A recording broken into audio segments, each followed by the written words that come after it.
ଏଇଟା ମୋର ନୂଆ ମନ୍ଦାର ଫୁଲ ଯୋଉଟା ଆଣିଥିଲି ତାର ଫୁଲ ବହୁତ ଭଲ ହେଇଛି। ଆଉ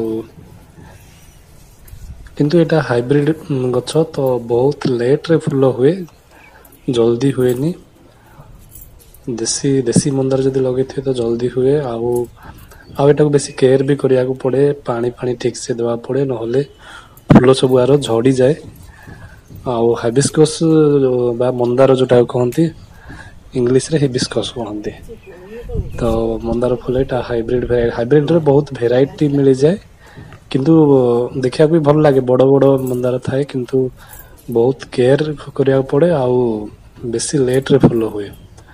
ଦେଶୀ ମନ୍ଦାର କଣ ନା ବେଶୀ କଲରରେ ମିଳେନି, ସେଇ 3-4ଟା କଲର ମିଳେ, ନାଲି, ଧଳା ଆଉ କଣ ଗୋଲାପୀ, ଏଇ 3-4ଟା କଲର ଏମିତି ମିଳେ।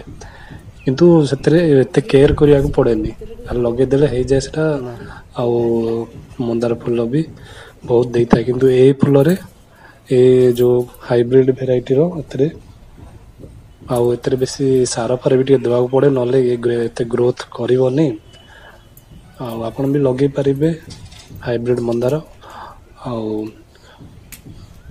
ବହୁତ ଛୋଟ ଗଛରେ ଆପଣ ଫୁଲ ହେଇଯିବ, ଆଉ ବେଶୀ ବଡ ବି ହେବାକୁ ଦରକାର ନାହିଁ, ଅଳ୍ପ ଇଏରେ କିନ୍ତୁ ଟିକେ ସବୁବେଳେ ଟିକେ ପାଣି ସବୁବେଳେ ତାକୁ ଦେବାକୁ ପଡିବ। ଆଉ ମଝିରେ ମଝିରେ ଟିକେ ସାର, ଆପଣ ଦେଶୀ ସାର ଦେଇପାରିବେ, ନହେଲେ କେମିକାଲ ସାର ବି ଦେଇପାରିବେ।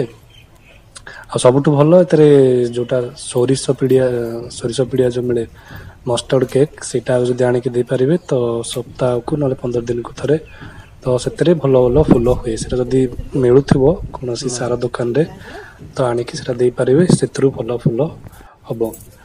ଆଉ ଏଇଟାକୁ ମୁଁ ତ ଗୋଟେ ଜରିରେ ଲଗେଇଛି, ଆପଣ ଯେମିତି ଟାଇପ ର ଇଏରେ ଲଗେଇବେ, କିନ୍ତୁ ଟିକେ ମିଡିୟମ ସାଇଜ ପଟରେ ଲଗେଇବେ। ଆଉ ତ ଏଇଥିଲା ଆଜିର ଭିଡିଓ ଭଲ ଲାଗିଥିଲେ ଲାଇକ୍ ଆଉ ସେୟାର କରିଦେବେ। ପୁଣି ଦେଖାହବ ଆଉ ଗୋଟେ କୋଉ ଫୁଲ ଯଦି ଫୁଟିବ ତାହେଲେ ଦେଖେଇବି।